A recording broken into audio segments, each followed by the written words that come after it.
So to be straight with you, I lost 275 grand in 3 weeks. That's where I started to lose a lot of money, like 40K a month in rent at all the places I had. $160,000 loss at Marquee money. I also bought into Republic later, lost money there.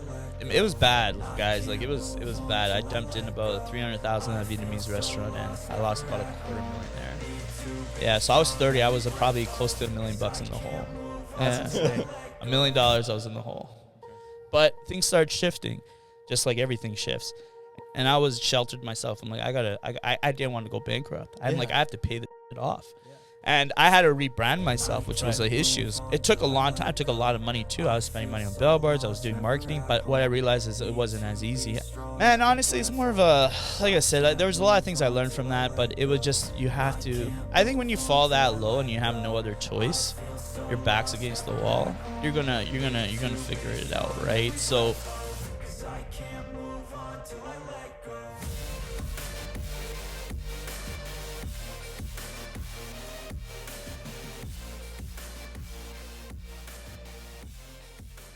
welcome back to Two Fries Podcast, where we document the rise and stardom of Winnipeg's talent and personalities, aka the #1 podcast in Winnipeg.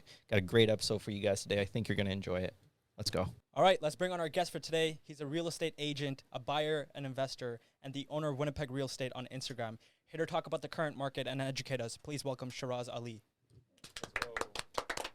Yeah. So is real estate your main thing? We're just talking. Yeah. About Real estate's my main thing. Got it about 8 years ago. It's been a blessing, and jumped into other businesses. But yeah, it's been. You know what? Winnipeg's a tough market. It is. But it's booming right now.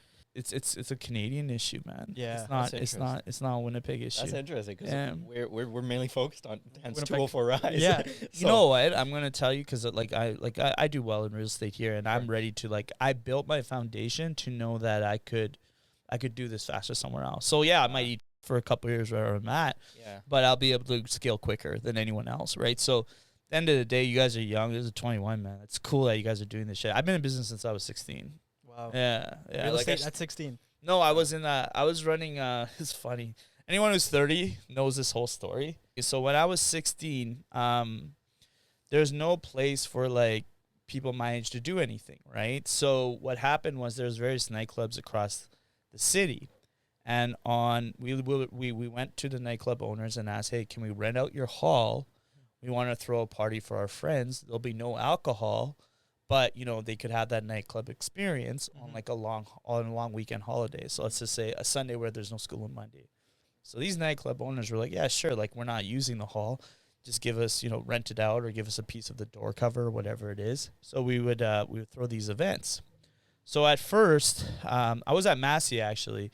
And then I switched schools to FRC. So I had a pretty big network from both schools. Yeah. And so originally it was just my brother pretty much started the whole thing. And it was called Feel the Heat, and it was 18 and under events across the city, and we would do this. And at one point, we had Monopoly. We were doing it for 2 years. We had Monopoly. Other guys tried to get in the game. They weren't really that successful. And from there, we invited Massey and FRC. And then what happened was we decided to spread it out, and we went to schools. There was no social media back then, so we had to go with flyers and hand it out to people. We get kicked out of these schools because we're not from those schools. And what happened then, we would sneak in the evenings and put them in lockers. Yeah. And at times we'd have to pay the janitors off to do this. And so these events, the series was called Feel the Heat. They turned from 100 people to 1,200 people. Wow. And we were getting away with charging $10 a head. Nice. Well, so we did that for years, and then my brother took off to Calgary, sold it. I was 21 at university, and you don't want to be associated with 18 and under events at 21. Yeah. And so from there, I was at university. It was just and giggles, to be honest. It was fun. We partied a lot. We met a lot of people. That's how my network grew, and a lot of my friends were started as promoters from back then, and now they're my best friends today. And from there, I was 21, and my side company was called Ali Entertainment, so my last name and then entertainment. And then I started doing 18+ events. So I would take these different nightclubs, same thing on long weekends, but the 18+. But we would do a theme party around. So Valentine's Day event, we'd do a glow party, a white party. Boxing Day party, etc. And so this was going on for a few years. But I was still in school. It wasn't making me tons of money. It was just fun, just party. Nightclubs they pretty much had monopoly at that point. It was hard for me to compete. Sure. But things started shifting. just like everything shifts. And Facebook came around, and we realized that we could market very easily on Facebook from their event invites. And this is before you guys were around, but because you guys are younger than me. But back then it was a lot easier. So we'd literally throw a Facebook event, and people would come to our parties and our events.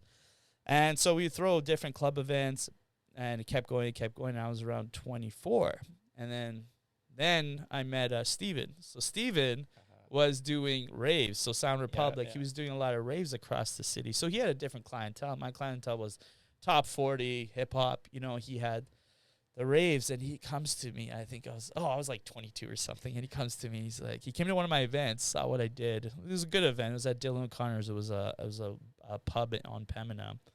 And I had like 1,000 people at that event, and comes, and we start talking. He's like, hey, I want to throw a New Year's event. I was like, all right. New Year's, that event was, it happened every year where there was a main event. It was at Hotel Fort Garry. Nice. And some of my other boys were throwing it. Every year it was packed, and I was like, I don't know if we could compete with this place. Sure.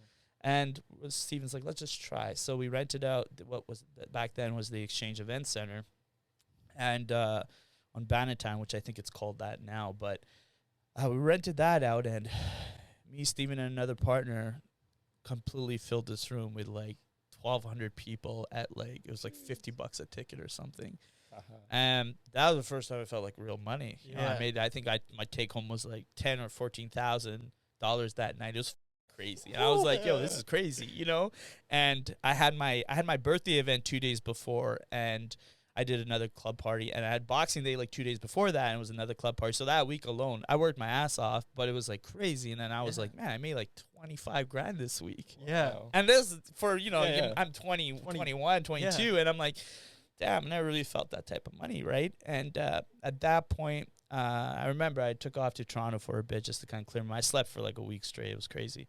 And went to Toronto for a couple of days, came back, and Steven came to me, and he's like, hey, I'm opening up this. I'm turning that Exchange Event Center into a nightclub called Republic. I was like, oh, shoot. And he's like, I want you to come on and promote. I'm like, all right, cool. And that's where life kind of changed for both of us. We were making tons of money. That was the hottest club in the city. Line up around the corner. You either had to know me or Steven to get in that club.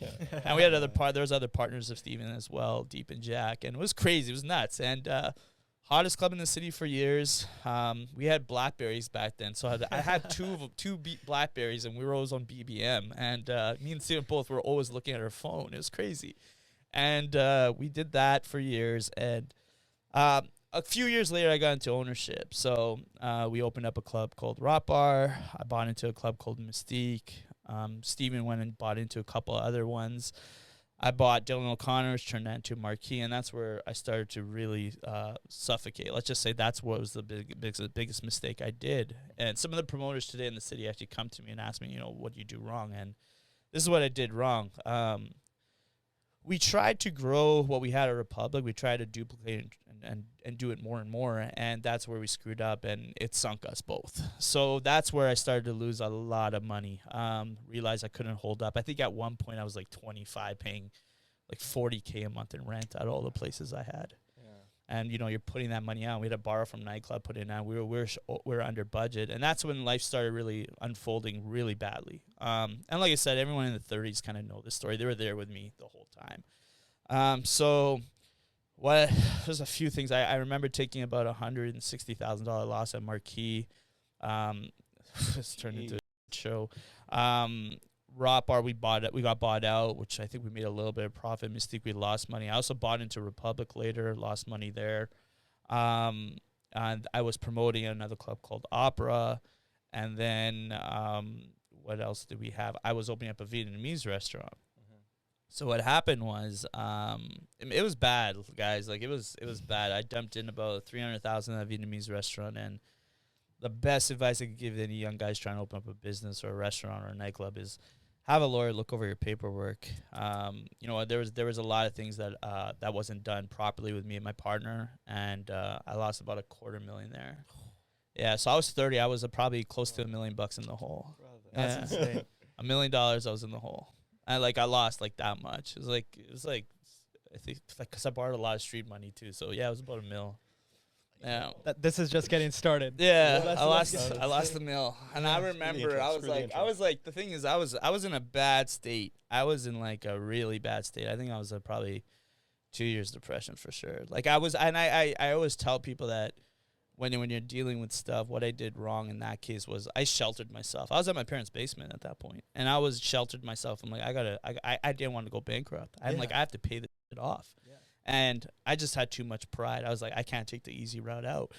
And I sheltered myself, just pretty much talked to my county. He's like, you got to make a lot of money or you're going to be, you're finished. And just was like, what I'm going to do? Got into real estate. And it was a blessing. I took that course. I was studying like 40 hours a week, finished it in like a month and a half. Most people take like 6 months to a year to finish that thing. I finished it and just started on the grind. I was still promoting here and there. I still had some high side money coming in. But, man, I was grinding my ass, like busting my ass every day and paid off all that shit. And then got into real estate, learned the game, got into flips, got into this, got into rentals, and then got into other businesses after that. So you had, like, extreme highs and extreme lows. Exactly. Yeah. That's, like, bang on. Yeah. And, like, it's such a learning thing, and it's, like, such a learning curve. And if it's crazy to say that, but if I look back, I would have done it the same way. That's like, you have to learn, you have to take losses, and you have to just get shit on, because that's no matter what anyone tells you, you literally have to learn on your own. Like, because I would have done these. I wish I failed more. I say that every day. I'm like, man, I was in my 20s. I had nothing to lose. I was at home for most of the time. Like, oh man, I wish I just tried more businesses and failed. Even today, I still fail, man. I took a bad hit over the 3 months on another business, right? So, you know what? I think it changes when you have kids, when you're married, when you have, different situations. But yeah, man, it's part of the game, man. Man, like, bro, you're 20, man. Like, and taking major losses. Yeah. Bro, that's gotta like affect you, like, mentally. You know what's crazy? Some of the investors were investing in me since I was, probably 20, 21. And they're still investing with me today. Yeah. Because I paid my shit back, right? So I built pretty good rapport with my people. Like, I take my hits, and you know what? At the end of the day, it's just, I think it helped. My risk tolerance is super high, so I try everything once. And if it fails, it fails. If it does, I'll learn from it, and then you just take what you learn from that business and carry it on to the other, right? So it's something that I tell a lot of people. It's just, you're always going to learn. But a lot of other things that changed, like, I started reading a lot of books about 3 years ago. So every business book I, like, crushed. That helped. Now I'm on YouTube Premium, Spotify. Like, I'm listening to podcasts every morning. My First Million is a great podcast for, like, young dudes, if you guys ever listen to that. But, yeah, it was fun, man. It was cool. So, I have a question. When you were that low, did you ever think you would never get out of it? Yeah. Oh, man, I went to a couple of friends about it. Like, I was in a rough state. How'd you get out of it? Man, honestly, it's more of a, like I said, there was a lot of things I learned from that, but it was just, I think when you fall that low and you have no other choice, your back's against the wall, you're gonna figure it out, right? So, there's things that I learned at that point, but a lot of things turned bad after that too, with the way I didn't trust anyone. So based on, obviously a lot of it's my fault. I always take blame, even though my partner did screw me over. Everybody kind of knows that whole story, but I will still take blame on myself for not lowering it. I'm not putting myself in the proper position. Those type of situations, it's kind of like if you got cheated on by a chick, you're probably never going to trust a chick again, right? Yeah. I was the same way. I just didn't trust anyone that came to my life, and I was really close, very sheltered, and it caused issues. And one of my mentors, who's one of my investors, told me, Shaz, you have to change it up. You have to let people back into your life. And, that helped. But, like, yeah, it's tough. It's just when you're back against the wall, you're going to bust your ass to do whatever you got to do to get back on your feet. What was that grind like? You were back against the wall. There's thousands and thousands of dollars in debt. It was crazy. I got on payment plans for most of those guys, so it was good. You know what? The lawyers helped. There was a lot of lawyers involved at that point. They were helping the situation. They kind of knew my situation. I was really open about it. Like, I was just like, I was always the guy that never lied about anything. I just kind of said it how it is, and that's it. Whether I was high or whether I was low, I was pretty honest about it all. And then, you know what? It was good. I felt like nobody wants, if you are in debt, if nobody wants you to go bankrupt because they'll never collect. That's the truth. So the system kind of works in your favor if you're trying to make these payments, you're trying to settle, right? And just be honest and upfront with the people you owe money, and it'll be all. Let's take a little outside look. So talk about like how you grew up in Winnipeg and how'd you get started in all these businesses? Yeah, born and raised here. So my parents went to Gordon Bell. I went to Massey. Well, Bonnie Castle Leach and Massey. So I grew up in Waverly Heights, and from there I went to FRC. So yeah, literally just I grew up with a thing is back then there wasn't that many brown kids South Winnipeg back then.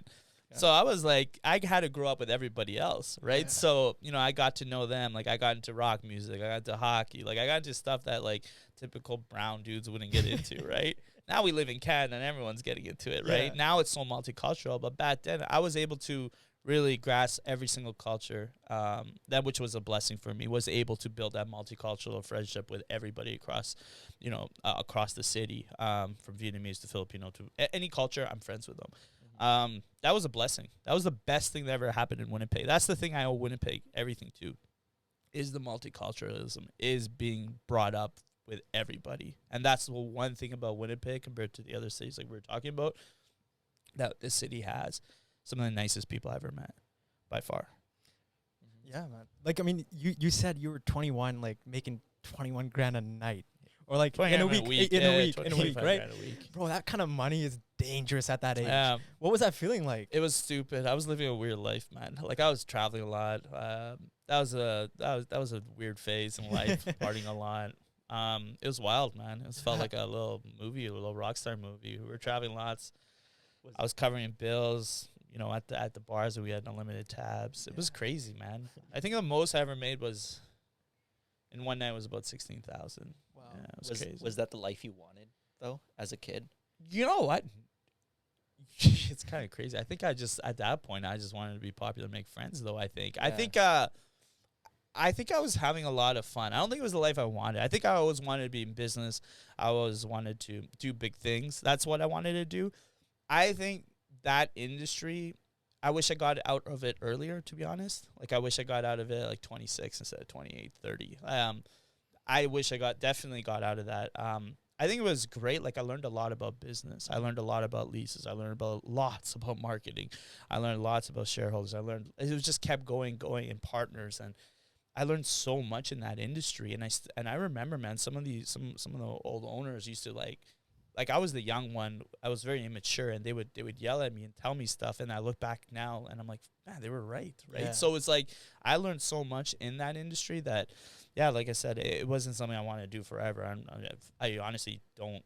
I don't drink. I don't go out. I don't step out at all. Like I'm in bed at 10. Like, that's the life I live now, right? Yeah, I have no desire to get back into those industry. And to be honest, the margins are in that industry, from restaurants to hospitality to nightclubs. The margins are garbage. These guys don't make, like, no offense, but there's a lot of guys that don't make a lot of money. And that's where it's like, do you want to really bust your ass and take all that risk for little return? Yeah. Not for me. How do you do it right, though?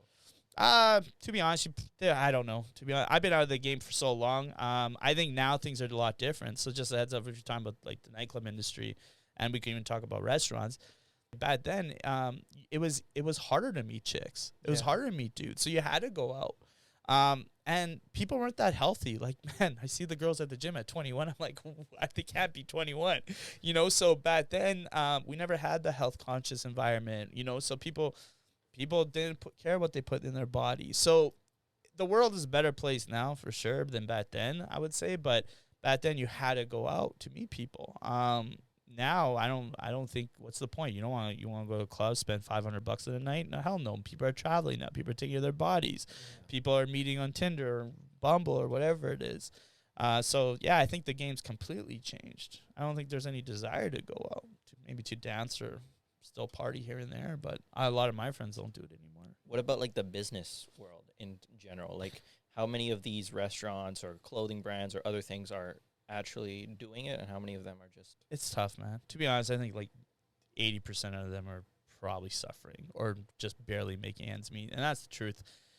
The restaurant business is tough. I've seen some people do really well, like locally. My buddy Dimitri at George's has killed it. Sun Fortune restaurant. So there's small restaurants here and there that have done well. My parents had a restaurant growing up on Pembina So back then, they were like the first Pakistani restaurant to open up. They actually owned the building too, which makes a big difference. So I always paid rent, and that's what killed me. But owning property is pretty much the play. Then you have a lot of options once you own the property. And that goes with restaurants, clubs too, because that's really the asset in this whole game. I always tell people, if you want to get in the restaurant industry, you better have a stomach for it. And with these days, with Skip the Dishes, DoorDash, and Uber Eats, I think you're better off opening up a takeout restaurant with low overhead, low staff, and literally like load up the meat, load up, and just do a volume game. Do $8 a dish and blow it out, right? If you're looking in a financial way, right? And that's how I would do it. I'd open up a place, grab a place for $1,500 a month rent, be me and two friends, and we're making money for sure. And make sure the food's good, and we just rely on those food apps. That's how I would do it. Now you have these ghost kitchens that are popping up and stuff. I don't know too much about it. I think the business of ghost kitchens is pretty cool, because anyone could use it for catering. Anyone that wants to, make food. Anyone else wants to sell on a Facebook Marketplace have to make it in a commercial restaurant. They could use those ghost kitchens, weddings, etc. So there's a lot of avenues to monetize these ghost kitchens. But at the end of the day, I think the restaurant stuff like that, clubs, unless you have a stomach for it, don't get in that game. Let's transition the conversation into real estate now. Yeah. You took big losses, 21, young age. Still take losses too. Yeah, but like major ones, right? Like at 28, you're taking severe losses. Yeah, it's crazy. What was that transition like to real estate where you can actually make some real money? You know what? The thing about real estate, I think I came in with too much of an ego. I was like, I came from the club industry. I know everybody in the city. I'm going to kill it. Yeah. It wasn't like that. It did not transition, man. And I had to rebrand myself, which was an issue. So people, that's a club, that's a restaurant. And now I have to be known as the realtor. Now people see me and they know me as the realtor, right? So it took a long time. It took a lot of money too. I was spending money on billboards. I was doing marketing. But what I realized is it wasn't as easy. And there's things that, if there's new realtors, there's things that I wish I did I wish I did more open houses. I wish I had a better follow-up system. I wish I worked with a new builder to learn more about houses, and to get some clientele. I wish I shadowed or had a mentor, and I didn't have one back then. So there's 4 or 5 things I would have done differently for sure. But, I got back on my feet probably like 2 or 3 years after real estate, and then got into other investments and brought my investors back on, from flipping houses to rentals, et cetera, et cetera. And then, it was fun. Like, there's pros and cons of real estate. Do I love real estate? To be honest, I don't. I'm just very good at it. But some of the people I meet are great. So, like today's a big real estate day, and I'm not gonna have fun with it. So. But why real estate? Why not just get a 9-to-5 job? I couldn't do that. No? Yeah, 9 to 5 wasn't what I know. I can't do that. I gotta work for myself. I'd rather work 16 hours a day and then see my friends, do this, see my family whenever I want. Mm-hmm. I was never a 9-to-5 guy. I'll tell you something that I think I read in some book, or some business mentor told me, or people I was around. There was 3 ways in business that can make money. That isn't like tech or startups or whatever. And it was in this order: insurance, finance, or real estate. You gotta go on those 3, and you grind it out. You bust your ass in your network, you'll do pretty well in those fields. Okay. And I decided to choose real estate. What was that grind like? It was good. It was different. I totally, because we do have an office, and I wasn't used to, like, I always worked for myself, but even though as a realtor you do work yourself, but I wasn't used to like realtor drama and like realtors talking crap. I was just like, and I was confused. I was like, is this like normal? And one of my accountants like, dude, it's in every industry. You're just not used to it, right? Yeah. And so I wasn't really, and I was never that guy either to like gossip or talk. And I was just like, this is weird. Like this is just, I guess this is the industry. And so I would say I'm more of a businessman than realtor. Like I'm never here to sell anyone anything. If the house isn't for you, the house isn't for you. I think that's the way most realtors should approach their job, because we do have a bad rap as used car sales guys. You're just trying to push in. I was never that guy. I was just like, and I have clients today. I'm like, just tell me what your wants and needs, and I'll make sure to find you the best house. Here are the comparables, show you the proper price range for this house, and that's it. But I think people, especially realtors here, they don't want to grind it out. They don't want to work. They want to work 8 to 4 and go home too. Yeah. Sell their few houses. That's it. Is there competition? Yeah, there is. Winnipeg's one of the most saturated markets, just like everything else, restaurants. So we have 750,000 people in Winnipeg, like 2,800 or 2,200 realtors or something. How do you deal with that? How do you stand out? It's different. I think at the end of the day, it's like any business. There's that 80-20 rule, right? 20% or control 80% of the market.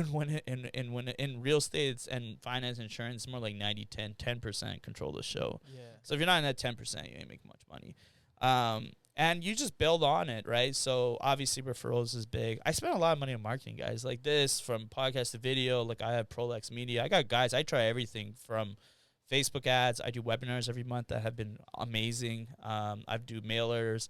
I do it all, man. Like I do it all. Like, so it's just you test out different things, see what works, and then take it from there, right? Is it always a constant like changing industry, or is it ever steady? Because like the market can go as crazy right now, right? Yeah, it's crazy. But there's times where it's like very low. So how do you deal with that? You know what?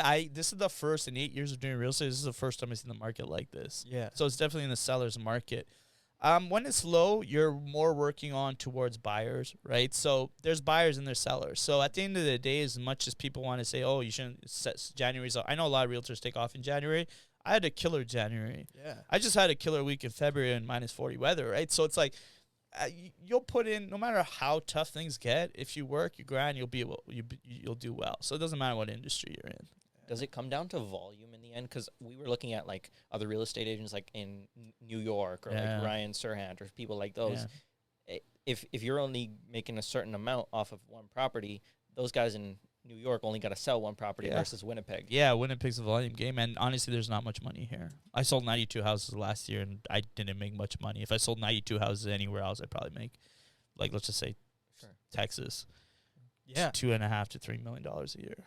That's insane. So then, my question is like, why here? Like, and that's that's why I'm thinking about leaving now. Yeah, that's the truth. So, yeah, you build a foundation. I think Winnipeg's a great testing ground. We're a testing ground for a lot of things. A lot of people don't have, from restaurants, call centers, or call center capital. Winnipeg's at the end of the day, average salary is a lot lower here, and there's not enough growth. So if it works here, you'll make it anywhere else. That's a really known say. If you make it in Winnipeg, you make it anywhere else, right? So build a foundation, learn the game, and then obviously friends and family played a huge part. I think I'm at that age now where it's like my friends are all married, right? So it's like, okay, I think I'm ready to leave because I never see you guys anyways. Yeah. I want to get into like getting the first sale, right? Like, you were pretty young when that first hit. What was that feeling like, man? You closed a contract, you closed a deal. Yeah, it was a condo in Pembina. Yeah, that one didn't feel too well. I sold it to my parents. Okay. The second one felt pretty good. The second one was one of my close friends. He built a house in South Point. He's a good dude. You know what? I felt okay, man. I'm still learning the game. It's not as exciting as you think, man. To be straight with you. Or maybe I've just been in business for so long and nothing really excites me. Yeah. But it was cool. I never really gave it a second thought though. I was like, cool. That was it. Yeah. Have you ever like the thing that like me, like seeing from a young age, I'm like, yo, my dad's a contractor, so he works with new builders, right? Yeah. And I see that industry and I'm like, that's potentially has like the chance to where you can make some real money in that industry. Is that a valid statement or you can make money, it's just not as much money as anywhere else, right? So that's where it's like, yeah, don't get me wrong, you can make money doing anything, especially right now. You could be anywhere. Remote learning, COVID, 4-hour work week, like all of this, everyone's working from home now. So you could be anywhere, but there is more money anywhere else. Yeah, 100%. I think if you're trying to make a living, I think Winnipeg's a great place. I think you're trying to, make some money, Winnipeg, and live a normal life. Winnipeg's awesome. But if you're trying to do like next level stuff like that I'm trying to do, it's not here for me, right? So I think that's all of Canada. But real estate wise, it makes more sense to go to Toronto where commissions are 5%, or Vancouver where houses are $2 million, right? And you know what? This winter does suck. Showing houses in this weather is like it's not fun, right? So I'd rather be showing houses in nicer climates for sure. So you've been in a wide range of like businesses. What kind of skills did you learn like in your early ages that apply to your marketing? Has been my main thing. So I would say that's my strength in business. I suck at a lot of things too. Like I'm not the best in management. Marketing has been great. And that's where I just kind of keep up to date with different things, read the books, and just see what other people are doing and try to duplicate. But that's been great. And having the eye for competition, one thing that I've always been good at is looking at if someone comes up with a business idea, I'll really study the competition. And see if there's a gap, see what they're doing right, see what they're doing wrong. And if there's a gap, I'll jump in, right? So I've been studying some of the realtors out in Texas, and I've seen people do good things. I've seen people do a lot of crappy things. So seeing what the top guys are doing and being like, well, is there room for me to kind of jump in here, right? And I saw it in Vancouver too. And a lot of cutthroat realtors that are doing extremely well. You have a white guy that speaks fluent Mandarin. You got guys doing video. It's crazy out there, right? Sure. I mean, you're not only in real estate, you're also an investor. So how do you go from an investing point? Well, I think it depends what type of investor you are, right? So for me, it's been mostly long-term rentals. I think that is where you would study the market for about a year, understanding the areas and rental markets, depending where it is. That's why I never really invested in other cities yet. Just I don't feel comfortable. I've always entertained Toronto and stuff, and you do realize you do get more appreciation there. But with Winnipeg, I like the long-term wealth that you can build here with long-term rentals. So, yeah, and then, of course, with stocks and other stuff that I'm invested in, too, completely different away from real estate. But I mean, what about, like, the future in terms of real estate, right? If you look at all this, everything's going digital, the metaverse, all that stuff. Where do you see the real estate industry going? The real estate metaverse thing is, I have an Oculus. I use it all the time. I take meetings in there for Stock Sharks, my other business. I love it. I enjoy it. Sometimes it's better than the real world. I play poker there Saturday nights with people, with members across the world. It's pretty cool. So I do enjoy it. A lot of tweaks still. I think that's still 5 or 10 years, 10 years into the future. There's a lot of tweaks that need to be made for that program or for that type of technology. I think there's going to be room in the these guys are. So this is the issue with the metaverse. Everyone's buying these lands and yachts. And there's going to be like 3 or 4 metaverses out there, right? That's how I see it. I think Facebook Horizons is probably going to be one of the bigger ones just because they own the data and they're spending $12 billion a year on it. Sure. But at the end of the day, there's going to be room for realtors. But I think I think people are pushing that too much right now, and they just kind of need to chill out on it. Is that going to be the future, though? Like, do you think, like, our reality will ever be in the metaverse? So weird. I don't know. Yeah. I think it's there. Like, I see it now. I think working. So imagine you're on Tinder and you swipe right. You're going to put on your glasses and you're going to be on a coffee date with this chick. Like, that's where I see that. You want to take your meeting. Okay, the end. There goes Zoom. You're in a meeting now, like how we're doing it. For sure. But at the end of the day, people still want to communicate and talk to people. But the metaverse is cool. How I see the metaverse and why it's so cool, it's you can be anyone you want on it. You know, that's how I see it. If you're fat, you're ugly, whatever, you don't want to be, you hate people, blah, blah, you could go into this world and be anyone you want. And I think that's where, you know, you're going to see a lot of different things. And you're going to see a lot in, like, seniors, especially with COVID now, you know, talking to their grandkids. You know, people that can't be at a show or a concert can be there in the metaverse or a basketball game. Like, I do see it happening, but at the end of the day, I the whole buying real estate and stuff in the metaverse is kind of crazy. Don't get me wrong, I bought a piece of lot on Winnipeg and on the metaverse. Something called After Earth or something. I don't know. I don't even know, some couple of Ethereums or something. Stupid. We'll see what happens. Are you diversified in your portfolio in terms of investing? Yeah, I'm all over the place. I'm very high risk, though, so I got a lot of Bitcoin, Ethereum, stocks, big into, like, big data, AI stuff. And real estate. And would you recommend that people, no, not financial, this is not financial, not a financial, but like in terms of just having multiple streams of income and like as a young age or even when you're older? Depends on your risk tolerance, to be honest. I think if you're trying to play it safe, buy some rental properties, put your money in the SP 500, the SPY ETF, where you're going to get 8 to 20% returns a year. I think that's a pretty safe play. When it comes to you know, equities, tech, it's more risky. Right, so I'm very high risk. I'm going long on China right now. I bought a lot of crypto, well, mostly just Bitcoin. So it's just like, yeah, you know, it depends on your risk tolerance. So, how much money are you making right now? Can you say? I actually lost a lot of. We don't have to put it on. We don't have to put on record. No, I strictly real estate. That's mostly real estate. Yeah. That's good. Yeah, like I would put me that looking at that. I'm like, that's where I kind of want to be, right? Yeah, but you could do that in a lot of different fields. To be straight with you, I lost $275,000 in 3 weeks off a stock, 2 stocks. And that doesn't like worry you or nothing, or what happened is I learned from the mistake here, and I was talking to Stock Sharks guys, and they knew I made this trade. It was a either make $3 million or lose it all trade. So I made the trade like last year.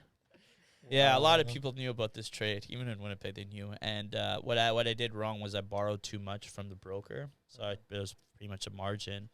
And it was keeping me up at night. I kept having to put money in. And then it was, thank God I closed it because I would have been down a lot more. And I had a feeling the markets were going to get bad.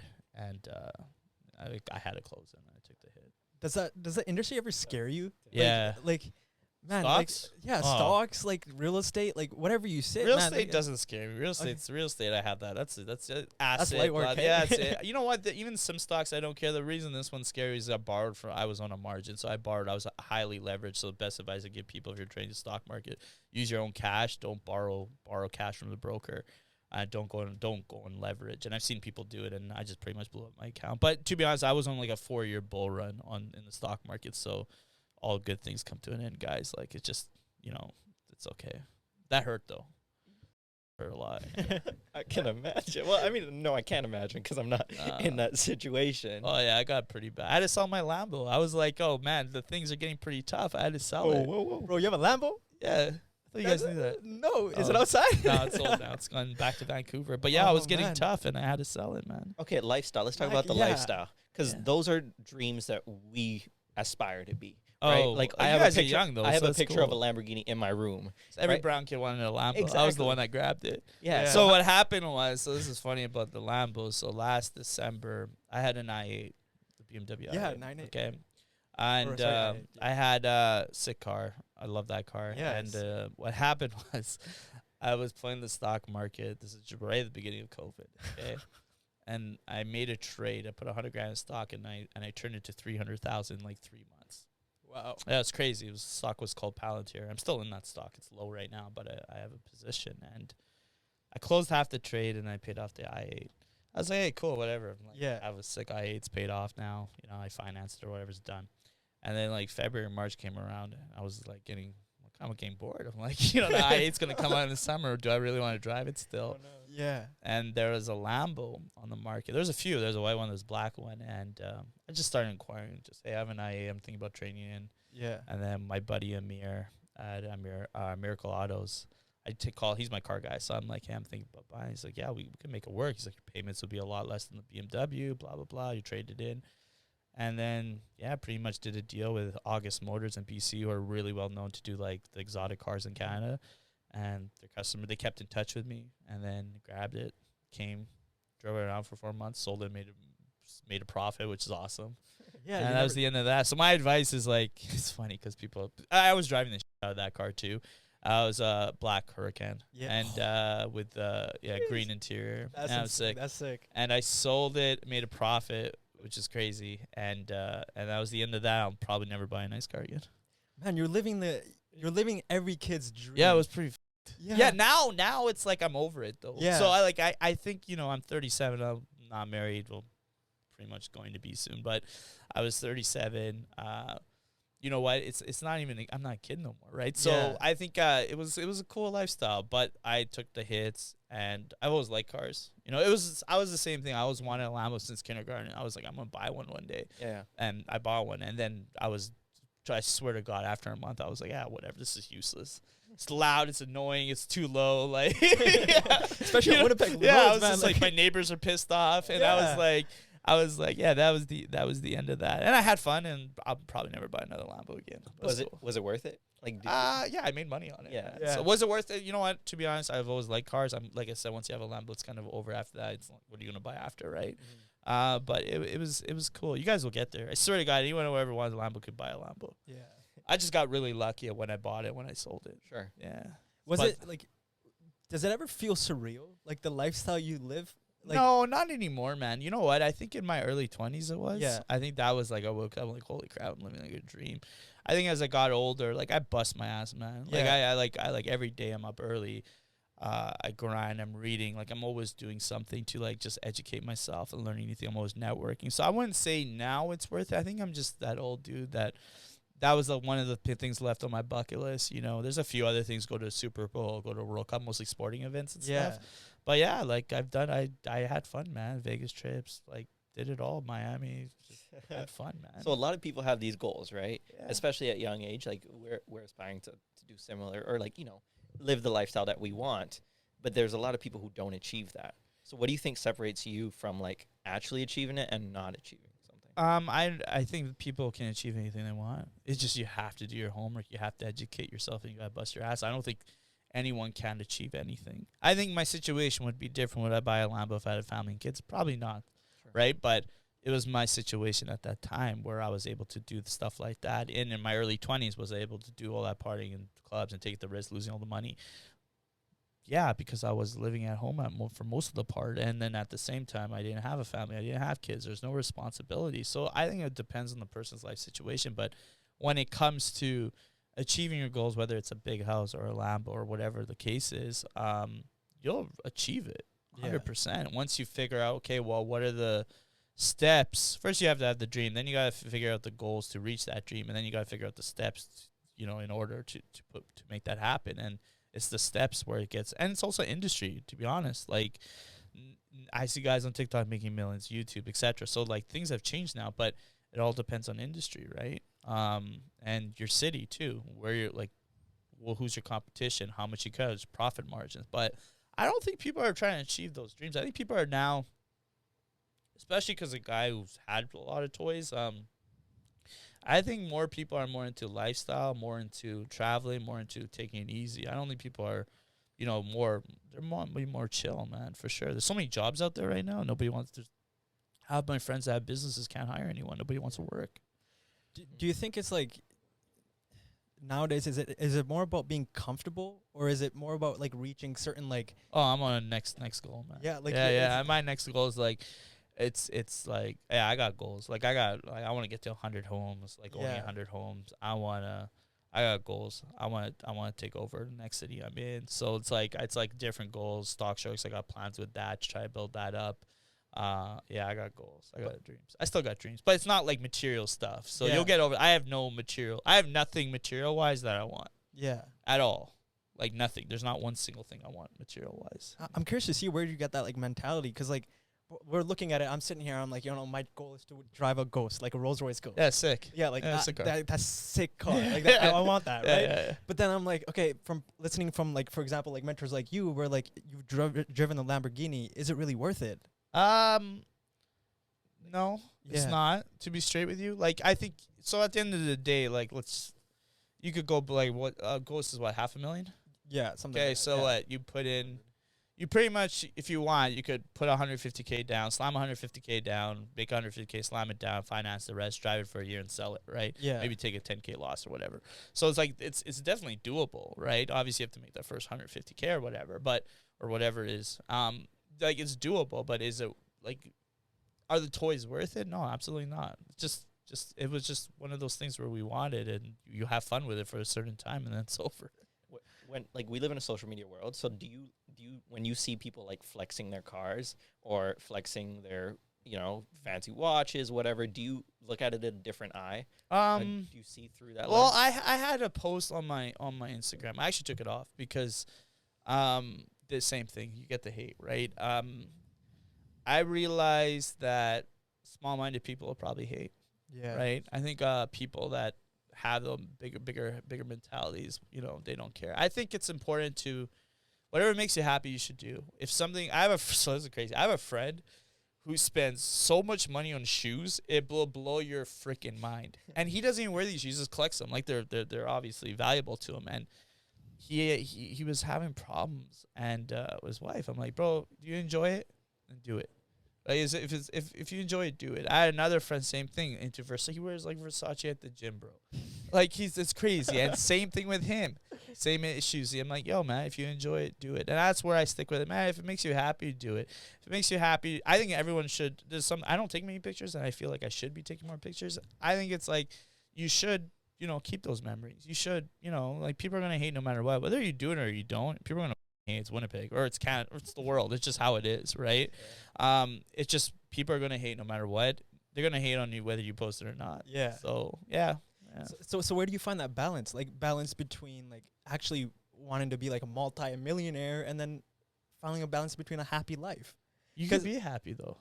I'm not a multi-millionaire yet. Yeah. But you could you know what the thing about happiness and like I'm happy. I'm super happy. I've been happy for a while, but I don't happy. I always tell people this, like it's about like reaching your full potential, right? So me, I love starting businesses, trying new things. Like I'll never retire. I don't even think of money. I don't think of it as like I don't look at dollars now anymore because like I live a pretty simple life, guys. Like yeah, sure, I don't drink, I don't party, I don't do anything. So it's like I live a very simple life now, and it's more so of I love the game, man. I love the game of business. I don't care what business I'm in. It's just like I want to play and I want to be the best at it. And it's more of like I think maybe because I grew up playing sports, I was that competitive.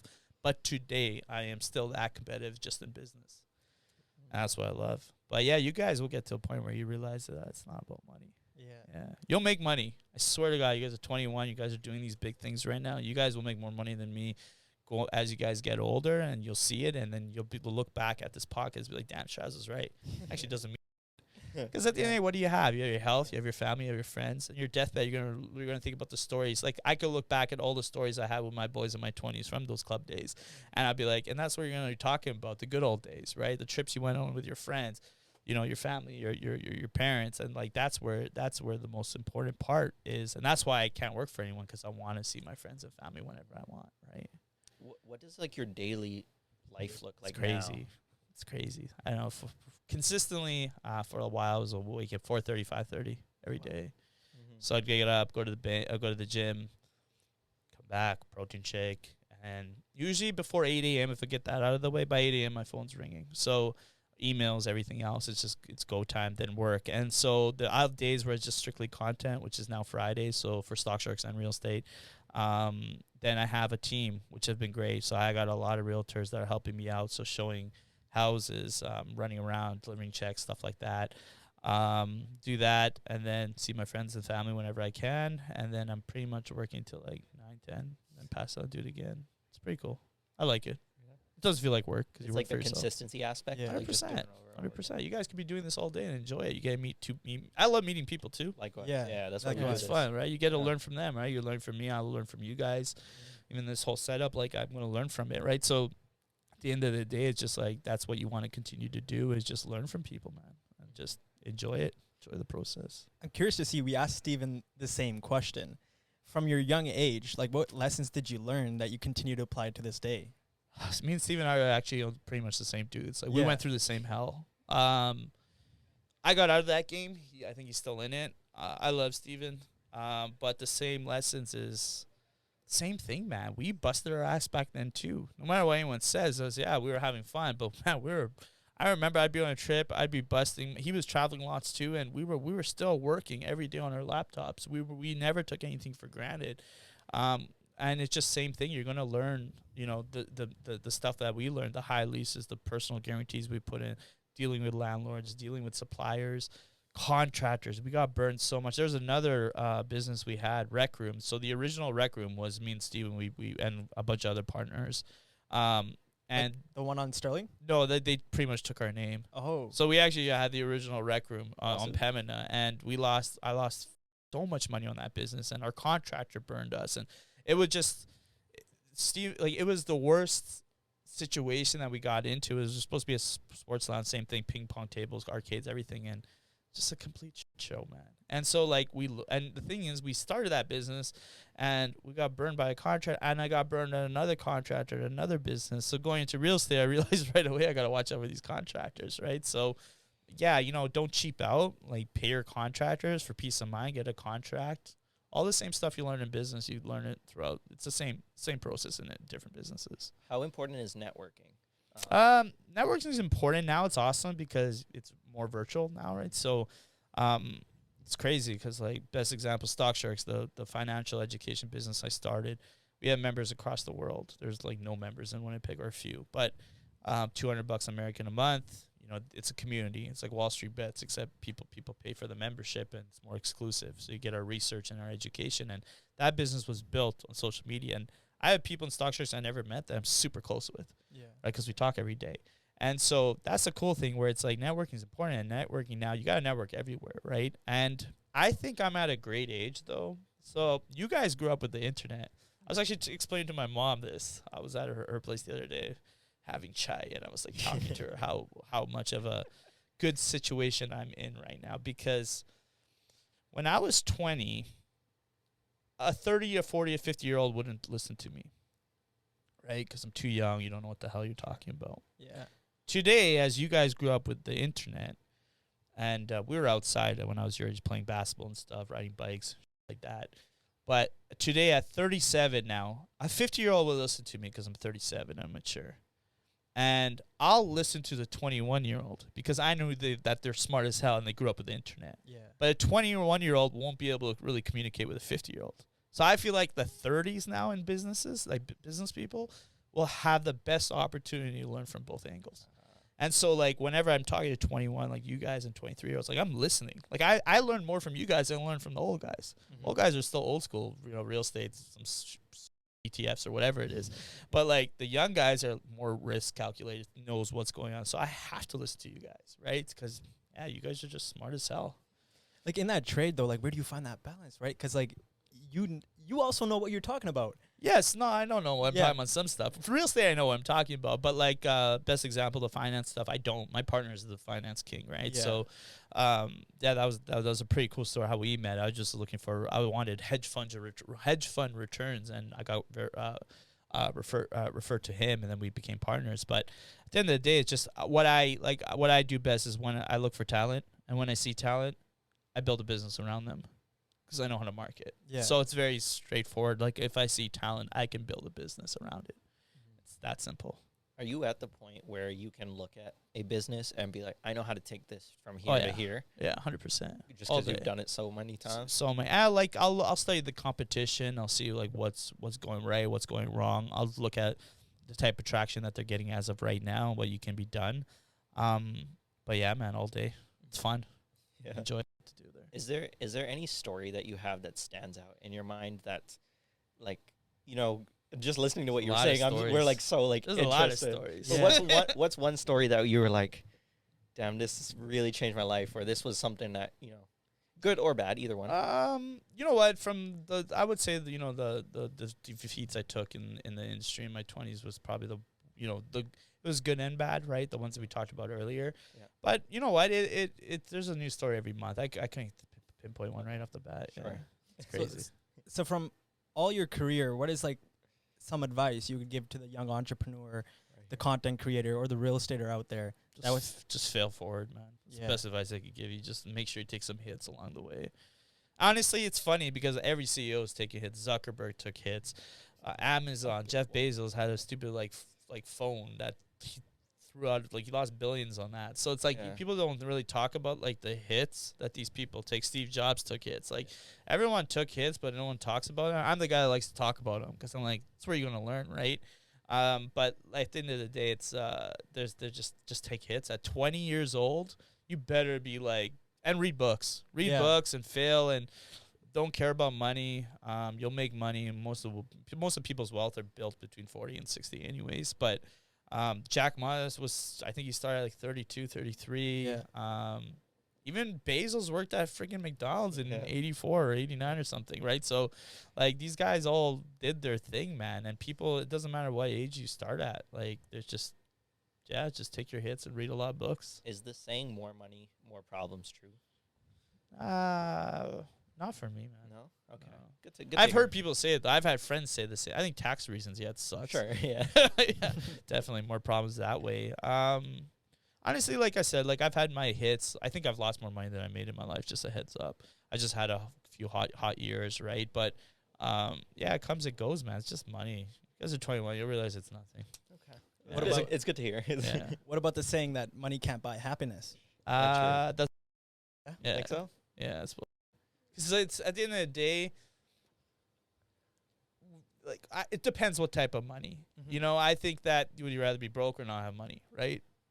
Money's going to bring some type of happiness, right? I think it gets to a point where you'll have all your toys and you're like, hey, this doesn't make me happy. So I think assets won't make you happy or toys won't make you happy, but money at the end of the day can bring some happiness, right? You have money to invest in another business. Now, once again, we could go back to that. For me, money money brings happiness because I get money and I could put it into something else. It's an engine to put into another business.